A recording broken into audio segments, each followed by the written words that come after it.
নবাব সিরাজউদ্দৌলাকে যখন বন্দি করে টেনে হিঁচড়ে নিয়ে যাওয়া হয়, তখন অসংখ্য মানুষ হাঁ করে নীরব দর্শকের মতো সেই দৃশ্য উপভোগ করেছিল। শুধু তাই নয়, পিঠে ছুরিকাঘাত করার পূর্বে নবাবকে কাঁটাওয়ালা সিংহাসনে বসিয়েও ছোরা জেতা দিয়ে পিটিয়ে যখন অপমান করা হচ্ছিল, তখন হাজার হাজার মানুষ সেই তামাশা দেখে ব্যাপক বিনোদন পেয়েছিল। মাস সাইকোলজিক্যালটা একটু খেয়াল করে দেখুন তো।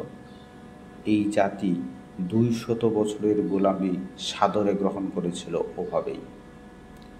একটি মজার তথ্য দিই।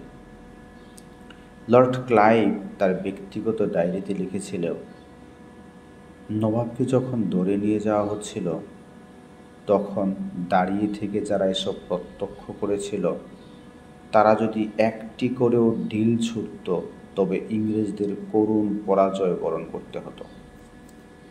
আরও চমকপ্রদ তথ্য হচ্ছে, প্রায় 10,000 অশ্বারোহী, 30,000 পদাতিক এবং অসংখ্য কামান, গোলাবারুদ সহ বিশাল সুসজ্জিত সেনাবাহিনী নিয়েই পলাশীর ময়দানে এসেছিলেন নবাব সিরাজউদ্দৌলা।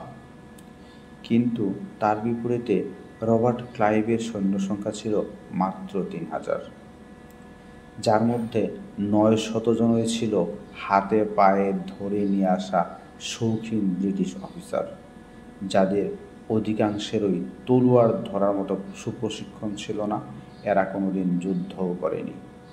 এত কিছু জেনেও রবার্ট ক্লাইভ যুদ্ধে নেমেছিলেন এবং জিতবেন জেনেই নেমেছিলেন, কারণ তিনি খুব ভালো করেই জানতেন একটি হীনমন্য ব্যক্তি স্বার্থলোভী দ্বিধাগ্রস্ত জাতিকে পরাস্ত করতে খুব বেশি আয়োজনের প্রয়োজন নেই।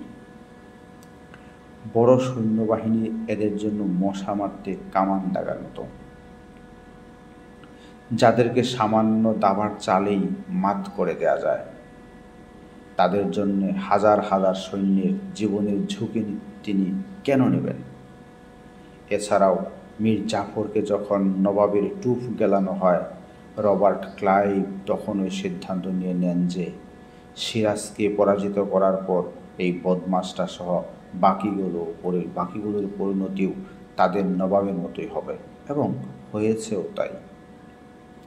ইতিহাস সাক্ষ্য দেয়, মীর জাফর, উমিচাঁদ, রায়বল্লভ, ঘসিটি বেগম সহ প্রত্যেকটি বেঈমানের করুণ মৃত্যু হয়েছে। আসলে রবার্ট ক্লাইভ মীর জাফরের বেঈমানির উপর ভরসা করে যুদ্ধ করতে আসেননি। তিনি যুদ্ধে নেমেছিলেন বাঙালির মানসিকতা নিখুঁতভাবে বিশ্লেষণের মাধ্যমে ভবিষ্যৎ আন্দাজ করে। তিনি জানতেন, যুদ্ধা শেষে জনসম্মুখে নবাবকে হেনস্থা করলে এই জাতি বিনোদনে দাঁত কেলাবে কিংবা হা করে চেয়ে চেয়ে দেখবে। তাই বিনা দ্বিধায় সার্টিফিকেট দেয়াই যায়।